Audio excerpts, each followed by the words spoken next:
নর্দমাতেই মিলছে মূল্যবান হলুদ ধাতু, তা সংগ্রহ করেই দীর্ঘদিন ধরে চলে তাদের সংসার।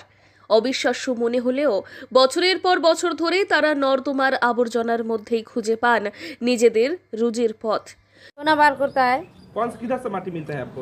ये सोनार का दुकान है, इसका ड्रेन का माटी उठाता है, हाँ। उसको धोता है, उसके बाद में सोना रूपा देखा जाता है। मिलता है क्या? हाँ मिलता है, थोड़ा बहुत। कितना माटी उठाना पड़ता है आपको? बहुत माटी उठाता है, बेसी जितना अपना शक्ति रहता है उतना तक उठाता है। सुबह से शाम तक करता है। ये माटी उठाता है? हाँ खाली माटी उठाता है, झाड़ू देता है, गली गली जितना सोनार दुकान है ना उतना सफाई करता है हम लोग। लाका बेटी है क्या? बेटी है, बेटा है। पढ़ा सुना करते हैं वो लोग? हाँ पढ़ाई सुना करते हैं। एक 11 साल का है, एक 9 साल का उसके है। लिए ही काम है क्या? हाँ उसके लिए पढ़ाई के लिए? अब बाल बच्चे के लिए कमाएगा, नहीं तो किसके लिए कमाएगा। अब बचपन से ही यही काम करता है, इसके दूसरा काम नहीं करता है, यही काम हमारा डेली है। জলপাইগুড়ির ডিবিসি রোডের এক অদ্ভুত বাস্তবতা। নর্দমার কাদায় লুকিয়ে থাকা সোনা দিয়েই চলে একদল মানুষের জীবন।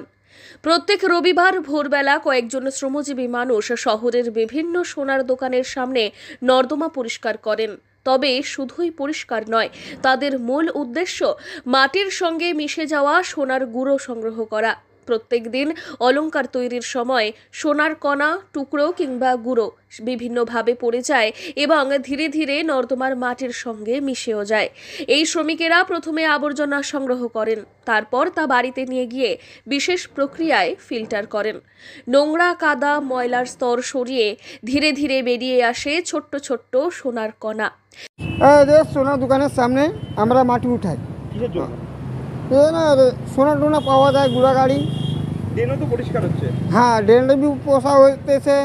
তারপরে আমরা এই যে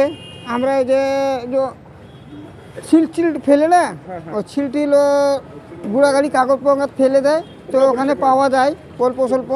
এটা থেকে বিশেষ সোনা পাওয়া যায়? হ্যাঁ পাওয়া যায় সোনা? হ্যাঁ সোনা পাওয়া যায়, কিভাবে রূপাবি পাওয়া যায়। আমরা ধুই মাটি। এই মাটিটা কত হ্যাঁ। দিন ধরে করতেছেন এই কাজ? আমরা তো ছোটো দিকে করতেছি, আমি 5 বছর দিকে কাজ করতেছি। এখন বয়স কত আপনার? আমার 40 পার হইতেছে। সেই সোনা গলিয়ে আবার নতুন করে বিক্রি করা হয়। এভাবেই তারা জীবিকা নির্বাহ করেন। স্থানীয় সোনার ব্যবসায়ীরা এই বিষয়ে অবগত। কেউ কেউ এই পুনর্ব্যবহৃত সোনা কিনেও নেন, যদিও খুবই কম দামে। কিন্তু এই সংগ্রাহকদের জীবনযাপন কঠিন। নোংরা নর্দমায় নেমে কাজ করা যেমন শারীরিকভাবে কষ্টদায়ক, তেমন স্বাস্থ্য ঝুঁকিপূর্ণও বটে। তবুও তারা হাল ছাড়েন না। সভ্যতার আড়ালে লুকিয়ে থাকা এই জীবন সংগ্রাম শুধু জলপাইগুড়িরই নয়, ভারতের আরও কিছু জায়গায়ও দেখা যায়।